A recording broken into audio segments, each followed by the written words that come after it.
Hey everyone, and welcome back to Crypto Scores. Today we are looking at the Certic Global Score, another major security assessment, this time from the SailLive platform. This score takes a different angle from Skynet. It's specifically focused on audits, bug bounties, insurance, and incident history. The Certic Global Score evaluates security based on several criteria. Has the platform been audited? How relevant and comprehensive are those audits? Is there a bug bounty program? Is there insurance? Have there been any security incidents? And is the token available on well-secured exchanges? Each project gets a rating expressed as a letter grade and a score out of 100. So let's take a look at Solana as an example, and when you go to security score with 99 over 100, pretty difficult to do better, and you scroll down, you will see the Certic Global Score over here with, for this example, 71% in green. So when you click on it, you will see why it's 71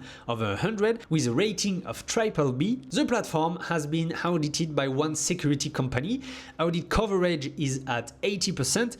There is an ongoing bug bounty program. The token audit itself hasn't been performed, and there have been incidents in the past, but overall the score reflects a project that takes security seriously. So as you can see, when you click through to cert.live, you see the full breakdown: audit relevance, platform audit status, coverage percentage, big bounty status, and incident history. Everything you need to assess the security posture is there. Use this alongside the Skynet scores for a complete security picture. Skynet gives you the broad view: code, market, governance, operations. Certic Global gives you the audit-focused view: have the right checks been done? Is there accountability? Is there protection? When both are green, you can have strong confidence in the project's security. When one or both are red, dig in and understand why. As always, you are the analyst. Crypto Scores gives you the tools, you connect the dots. Certic Global Score, audits, bounties, and accountabilities.